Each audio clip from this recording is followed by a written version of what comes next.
Hi, Galada viewers. Today we have with us a multi-talented personality, RJ Balaji. Hi. It's English interview or Tamil interview? Tamil, தயவு செய்து பயந்துட்டேன். Hi viewers, today we have அப்படினோடனே எனக்கு கொஞ்சம் பயமாயிடுச்சு. அப்படி இங்கிலீஷ்ல start பண்ணிக்கலாமே. நான் Hi viewers, Galata viewers, today we have a multi-talented host and we will have the interview now. I am RJ Balaji. வடகரியில் இந்த role வந்து ஒரு நேஷனல் அவார்ட் வின் பண்ணுற மாதிரி ஒரு ரோல். போன வருஷம் ராஜ்குமார் அப்படின்ற ஆமாம் கரெக்ட் ராஜ்குமாருங்கிற ஆக்டருக்கு ஷாஹித் படத்துக்காக கிடச்சதான். அடுத்த வருஷம் எனக்கு தான் கிடைக்குன்ற அளவுக்கு பயங்கரமாக நடிச்சிருக்கேன். இன்ஃபேக்ட் இது வந்து ஆஸ்கருக்கு கூட நாமினேட் பண்ணுறதுக்கு நிறைய சான்ஸ் இருக்குது. மோஷன் கேப்சர் டெக்னாலஜி ஆமாம், மோஷன் கேப்சர் டெக்னாலஜி வந்து ஒரு 3 சீன்ஸில் யூஸ் பண்ணியிருக்கோம். அது எல்லாமே காலங்காலத்தால் எழுந்தோன்னே வர மாதிரி மோஷன் கேப்சர் டெக்னாலஜி. நல்லாயிருக்கும் படம் பார்க்கும்போது உங்களுக்கு. And it's a very young team, debutant director, debutant cinematographer and music director. So how was it working with? முக்கியமான விஷயம் வந்து நான் இந்த சினிமாவில் நடிக்கணும் ஃபுல்லாக அதுதான் எய்ம் அப்படின்லாம் கிடையாது. நான் வந்து சப்போஸ் ஒரு 1.5 மாதம் 2 மாதம் ஒருத்தருங்க கூட ஒர்க் பண்ண போகிறோன்னா அங்கே இருக்கிற எல்லா கூடயும் ஜாலியாக இருக்கணும். இல்லைனா இப்போ உங்ககிட்ட வந்து ஐயோ மண்டாண்டா அப்படின்ட்டு வச்சு அப்படின்ற மாதிரி நடிக்கிறதுனா கொஞ்சம் கஷ்டம். இந்த படத்தில் என்னென்னா எனக்கு முதல் வாட்டி டைரக்டரை மீட் பண்ணி அவர் வந்து கதையெல்லாம் சொல்லும்போதே எனக்கு வந்து கொஞ்சம் ஜாலியாக பிடிச்சிது. ஆனால் புரியல எனக்கு. ஸோ 2வது வாட்டி நான் கேட்டேன், இன்னொரு வாட்டி சொல்லுங்கள் சார்னா இன்னொரு நாள் சொன்னார். ஃபுல்லாக சொல்லும்போது எனக்கு இது ஒர்க் பண்ணால் ஜாலியாக இருக்கும். ஏன்னா ஜெய்யும் எனக்கும் வந்து ஒரு அது இந்த நடிக்கிறதுக்கு முன்னாடி நிறைய வாட்டி அவர் என்ன ஷோ பற்றி என்கிட்ட பேசியிருக்கார். இது நல்லா இருந்தது நல்லா இருந்தது. ஸோ எங்களுக்கு ஆரம்பத்திலே வந்து தெரியாதவங்க ஒருத்தவங்க கூட இருக்கேன் அப்படின்ற ஒரு ஃபீலாக இல்லை. நாங்கள் நல்லா we got along easily. And Swathi அவங்களும் வந்து இந்த ஹீரோயின் டிப்பிக்கல் ஹீரோயின் மாதிரி ஆப்பிள் ஜூஸ் பாய் அப்படிலாம் கிடையாது. ஜாலியாக அவங்களும் வந்து பேசுவாங்க, எல்லாருக்கூடையும் பேசுவாங்க. எல்லாமே எங்கள் பசங்க வந்து மியூசிக் டைரக்டர்ஸ் வந்து செம்மை அவங்க வந்து எனக்கு முன்னாடி நாங்கள் கிரியேட் விளாடுவோம் ஒன்றா. ஸோ எல்லாருமே தெரியும் அப்படின்றதுனால எங்களுக்கு வந்து ஏதோ இந்த ஒரு ஆஃபீஸில் ஒரு 3 வருஷம் வேலை செஞ்ச ஆஃபீஸ் உங்கள் ஆஃபீஸில் உங்கள் பசங்க கூட எப்படி அது மாதிரி தான் எங்களுக்கு இருந்தது. மோஸ்ட் இம்பார்ட்டன்ட் சன்னி லியோனோட அந்த சாங் அதை பற்றி அது வந்து ஒரு ஃபேமிலி சாங். அது அவங்க என் தங்கச்சி ரோலில் பண்ணியிருக்காங்க. இதில் நானும் அவங்களும் வந்து இந்த பாசப்பறவைகள் படத்தில் வரும்ல அந்த மாதிரி ஒரு அண்ணன் தங்கச்சி ரோல் பண்ணுறோம். இதில் போல் இல்லை அது இல்லை தாவி வந்த பிள்ளைகள் அந்த கமக்கத்தோடு வருவேன். அந்த சாங் மாதிரி எங்களுக்கு அந்த மாதிரி ஒரு சாங் தான் அது. சன்னி லியோன் வச்சு இந்தியாவில் வேர்ல்டு லெவலில் யூர் சர்டிஃபிகேட் வாங்கின ஒரு படம் இது. அதுதான் இதோட பெரிய ப்ளஸ் பாயிண்ட்டே இது. அவங்க எப்படி அந்த ஹீரோயின் இதெல்லாம் இருந்துச்சா? கேரவன் பாய் ஆப்பிள் ஜூஸ் இல்லை 2 நாள் அது மாதிரி தான் ஷூட் பண்ணாங்க அவங்கள. நான் அந்த 2 நாளுமே இருந்தேன். பட் ஒரு ஸ்ட்ரைக்கிங் விஷயம் என்ன அப்படின்னா ஷி வாஸ் வெரி ப்ரொஃபஷனல். இப்போ வெளியிலேருந்து பார்க்கும்போது நம்ம எல்லாருமே ஈஸியாக ஜட்மெண்ட் பாஸ் பண்ணிட்டு போயிடுவோம். அவங்க ஒரு பான் ஃபிலிம் ஆக்டர் அப்படின்றனால வந்து நம்ம ஈஸியாக வந்து கமெண்ட் அடிச்சுட்டு போயிடுவோம். பட் ஆனால் ஆக்சுவலாக பார்த்தா அவங்க ஒரு பிஸ்னஸ் உமன். அவங்க வந்து கிட்டத்தட்ட அவங்க வந்து அவங்களோட ஓன் வெப்சைட் வச்சுருக்காங்க, ஓன் கார்மெண்ட்ஸ் வச்சுருக்காங்க, ஓன் அந்த பர்ஃப்யூம் மாடல் இது வச்சுருக்காங்க, லைன் வச்சுருக்காங்க. ஸோ இது எல்லாமே என்ன அப்படின்னா ஆர்டராக ப்ராப்பராக வந்து பண்ணிட்டுருக்காங்க. செம்ம கான்ஃபிடென்ட் அவங்களுக்கு. இன்னொன்று வந்து பயங்கர ப்ரொஃபஷனல். அதே மாதிரி ரொம்ப சிம்பிள் கூட. எப்படின்னா இப்போ நம்ம ஒரு 200 பேர் இருக்கோன்னா 200 பேரும் ஃபோட்டோ கேட்டால் பக்கத்தில் போய் சிரிச்சு நிற்கிறாங்க. நான் நம்ம ஊர் ஆக்டர்லாம் கூட அப்படி பார்த்ததில்ல. கொஞ்சம் நாங்கள் ஆளோ நாளைக்கு பார்த்துக்கலாம், ஐயோ என்ன கால் ஷீட் பிஸி அப்படி அது மாதிரிலாம் இல்லை. தண்ணி வேணும் அவங்களுக்கு ஒரு வாட்டி ஏதோ அவங்களே ஓடி போய் தண்ணியை திரும்ப போய் குடிச்சாங்க. சன்னி லியோன் என்ன மயக்கிட்டாங்க அப்படின்லாம் கிடையாது. இதுதான் நிஜம். அவங்க she's a woman, she's doing a profession. அவங்கள பொறுத்த வரைக்கும் she is not ashamed of being a porn star. That's a profession. அதான் முன்னாடி பண்ணிட்டு இருந்தாங்க. இப்போ வந்து ஷி வாண்ட் டு சேஞ்ச். இங்கே வந்தோன்னா அவங்களுக்கு நல்ல ரிசப்ஷன் இருந்தது. She want to do it. ஆனால் மற்றபடி படத்தில் பார்த்தா நானும் அவங்களும் அந்த அண்ணன் தங்கச்சியில் பார்க்குற எல்லாருக்கும் கண்கள் குழம்பாகும். அப்படியே இவ்வளோ கட்சிப் கொடுத்துருவோம், வாயில் இப்படி வச்சுட்டு நீங்கள் அழுவலாம், அந்த மாதிரி இருக்கும். நீங்கள் உங்களோட ரிவ்யூஸ்க்கு நிறையா டாக்ஸ் ஒரு criticism was happening and now you are acting.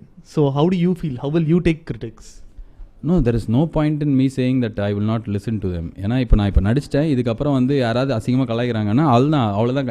நான் ஒரு படத்தில் நான் நிறைய படத்தில் வந்து ஒரு சீனில் RJ பாலாஜியாக வருவேன். ஏன்னா நான் அந்த பாலாஜி மோகன் என்னோடய ஃப்ரெண்டு, தனுஷ் அனிரோத் என்னோடய ஃப்ரெண்டு.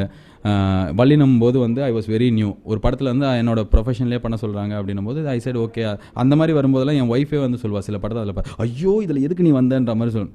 ஸோ அது என்ன நீ எப்படி சொல்லலாம் அப்படி? நான் நடித்தேன்னா எப்படி தெரியுமா, நான் வந்து அவார்டு அது மாதிரிலாம் இல்லை. யார் வேணாலும் என்ன வேணாலும் சொல்லலாம். அதுதான் இப்போ நான் இவ்வளோ நீங்கள் சொல்லக்கூடாதுன்னு சொன்னாலும் சொல்லுவாங்க. இதில் என்ன அப்படின்னா எனக்கு என்னென்னா பர்சனலாக நான் நிறைய படத்தை செம்ம கலாய்ச்சிருக்கேன். எல்லாம் மொக்க படம் தான். ஆனால் என்னென்னா இந்த வாட்டி நான் இப்போ நடித்து இது வந்து நல்லாவே இல்லை, இது கேவலமாக இருக்குது அப்படின்னு சொல்லிட்டாங்க அப்படின்னா நான் என் வேலைக்கே திரும்பி போயிடலாம் அப்படின்ற மாதிரி இப்போ நினச்சிட்டு இருக்கேன். ஏன்னா வந்து இவ்வளோ பேசிட்டு கடைசியில் வந்து என் மாமா இவ்வளோ கிழிச்சா இப்போ என்ன பண்ணிட்டான் அப்படின்ற மாதிரி இருக்க வேண்டாம். அதுக்கு எனக்கு என்ன நல்லா வருமோ அதுவே பண்ணிடலான்னு. சப்போஸ் இதுக்கு ரிசப்ஷன் நல்லா இருக்கிற பட்சத்தில் I might continue acting. And having been a critic, a movie critic, இந்த ஸ்டோரி உங்கள்கிட்ட சொல்லும்போதே நீங்கள் ஜட்ஜ் பண்ண ஆரம்பிச்சிட்டிங்களா? How will outcome be? இல்லை நடக்கும்போதே வந்து because you have that sort of an analytical mind. Was that a hindrance or did that help in any way? நல்லா தான் படிச்சிருக்கீங்க பொழுது இங்கிலீஷ். நீங்கள் ஹிண்ட்ரன்ஸ்லாம் சொல்கிறீங்க. என்னென்னா அனாலிட்டிக்கல்லாம் இல்லை. எனக்கு கதை சொல்லும்போது எனக்கு ரொம்ப ஈஸியாக ரிலேட் பண்ண முடிஞ்சுது நிறைய விஷயம். அந்த படத்தோட உள்ளே நடக்கிற பேசிக் விஷயங்கள் அது எல்லாருக்குமே தெரிஞ்சிருக்கும். இப்போ ஒரு ஃபோன் ஒருத்தனுக்கு வந்து மொக்க ஃபோன் வச்சுருப்பான். அவன் வந்து நல்ல ஃபோன் இல்லை மொக்க ஃபோன் இருக்கனால அவனுக்கு வர கஷ்டம், அவனுக்கு எதுக்காக ஒரு நல்ல ஃபோன் வேணும் அப்படின்ற மாதிரி அவர் சொல்லும்போது எனக்கு ஈஸியாக ரிலேட் பண்ணி. ஏன்னா நான் வந்து நல்ல வேலை செஞ்சதுக்கப்புறம் தான் என் ஆஃபீஸில் எனக்கு ஒரு ஐஃபோன் கொடுத்தாங்க. அதுக்கு முன்னாடி சாம்சங் டுவோஸ் வச்சுருப்பேன். அப்போவே வந்து இந்த சினிமாவில் இருக்கிற கும்பலோட அந்த ஃபங்க்ஷன் போகிறது, அதுக்கப்புறம் வந்து என் ஆஃபீஸில் பார்ட்டிலாம் இருக்கும்போது எல்லோரும் செம்ம ஃபோன் வச்சுருக்கும்போது அந்த டுவோஸ் எடுக்கணும். ஃபோன் கீழே வந்து என்னோட ஐஃபோன் ரிப்பேர் ஆகிடுச்சா இன்றைக்கி இதை யூஸ் பண்ண அப்படிலாம் பேசிட்டு தான் நான் இது சுற்றிட்டு இருப்பேன். ஆனால் எனக்கு அது ரிலேட் பண்ண முடிஞ்சுது. ஸோ ரொம்ப ஈஸியாக எனக்கு அந்த அனாலிட்டிக்கலாக எதுவும் அப்போ தோணல. ஆனால் படத்தை வந்து நாங்கள் பார்க்கும்போது எனக்கு நிறையா எப்படியா தானாக வந்து உட்காந்துருவாங்க. அது வந்து என் ரேடியோக்காக கிடையாது, நானும் எங்கள் அம்மாவும் அப்படி தான் படம் பார்ப்போம். எங்கள் அம்மா வந்து சின்ன கவுண்டர் டைம்லேருந்து என்ன அவங்க கூட தான் படம் கூப்பிட்டு போகிறாங்க. அவங்க வந்து எல்லா வீட்டில் ஏதாவது ஒரு பயங்கரமான சோகம் வந்துடும், யாராவது ரொம்ப கடன் 15 ரூபா கடன்னா என்னது சிவாஜி படம் செகண்ட் ஆஃப் மாதிரி ஆயிடுச்சுன்னு யாராவது செத்துருவாங்க. எதாவது செத்துருக்கும் போது பார்த்தா இன்னும் தளபதி மம்முட்டி மாதிரி ஆயிடுச்சு அப்படின்வாங்க. அவங்களுக்கு வந்து அது பழக்கம். எனக்கும் அது வந்து சின்ன வயசுலேருந்து பழகிடுச்சு. ஸோ இந்த படம் நான் அப்படி தான் பார்த்தேன்.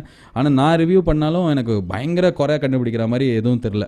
ஜாலியாக இருக்கும் இது அதே மாதிரி நாங்களும் அந்த படத்தை வந்து எப்படி எடுத்துருக்கோன்னா நீங்கள் என்ன வேணாலும் கண்டுபிடிச்சிக்கோங்க, நிறைய தப்பு இருக்கிறதுக்கு சான்ஸ் இருக்குது, ஆனால் ஜாலியாக இருக்குன்ற மாதிரி தான். இது காவியம், இதுக்கு அவார்ட், இதுதான், இது எவனா சொன்னீங்கன்னா உங்கள் வாயிலே குத்துவேன்ற மாதிரிலாம் கிடையாது. அந்த டைட்டில் யூனிக்காக இருக்கு வடகரி. இது வந்து நான் ரொம்ப முக்கியமான ஒரு கேள்வி. இது என்னென்னா இதெல்லாம் இருக்குல்ல, இந்த மந்திரவாதி படத்தெல்லாம் ஒரு பூச்சி அமுகினா மந்திரவாதி செத்துருவான். இல்லை அந்த மாதிரி எனக்கு கான்ட்ராக்ட்லாம் போடும்போதே வந்து வடகரின்றது எதனாலன்னு வெளில சொல்லிட்டேன்னா ஒரு பெரிய செக் வச்சுருக்காங்க, உனக்கு வச்சேன்டா ஒரு ஆப்புன்ற மாதிரி. அதை நான் வெளியே சொல்லக்கூடாது, பாஸ். இது வந்து கண்டிஷன்லேயே இருக்குது, இந்த வடகரி எதுக்கு அப்படின்னு நீ சொல்லவே கூடாதுன்னு சொல்லிட்டு. It's a very difficult guarded secret. And வேறு யாரும் டேரக்டர்ஸ் அப்ரோச் பண்ண ஆரம்பிச்சிட்டாங்களா? ஏன்னா நீங்கள் நடிச்சிட்டிங்கன்றது வந்திருக்கு இன்ஃபர்மேஷன், நியூஸை ஸ்ப்ரெட் அவுட். இல்லை எனக்கு அதான் எனக்கு ரொம்ப கிளியராக சொல்லணும்னா, எனக்கு இந்த படம் வந்ததுக்கப்புறம் எனக்கு எல்லாருக்கும் பிடிச்சிருக்கான்னு தெரியணும். முதல்ல என் வீட்டில் இருக்கிறவங்க வந்து மூஞ்சி சொல்லக்கூடாது, ஐயோ எனக்கு என்னடா இவன் இப்படி பண்ணிட்டானேன்ற மாதிரி இருக்கக்கூடாது. எனக்கு பிடிச்சிருக்கணும், நிறைய பேருக்கு எனக்கு நடிக்கிறது பிடிச்சிருக்கு, ஜாலியாக இருக்குது. ஆனால் வந்து பார்க்குறவங்களுக்கு பிடிச்சதா தெரிஞ்சதுக்கப்புறம் பண்ணலாம் அப்படின்னு சொல்லிட்டு. அப்படின்னு பார்த்தா நான் தீயாவேலை சிவகுமார் நடிச்சதுக்கப்புறம் வந்து ஒரு நிறைய படத்தில் வந்து மச்சி காதலுங்கிறது அப்படின்ற மாதிரி நிறையா இருந்தது. ஆனால் வந்து இதை தான் நான் கிண்டல் பண்ணியிருந்தேன். இதே போய் பண்ணும்போது அது கொஞ்சம் இதாகாது எனக்கு வந்து நல்லது. அந்த காசு நான் ரேடியோலேயே சம்பாதிச்சிருவேன். ஸோ எனக்கு அது வேண்டாம் அப்படின்ற மாதிரி. இந்த படம் ரிலீஸ் ஆகி ரிசப்ஷன் நல்லா இருந்ததுன்னா probably I will do few films. Thank you very much for your time and all the best. நன்றிங்க, நன்றி வெரி மச். தொடர்ந்து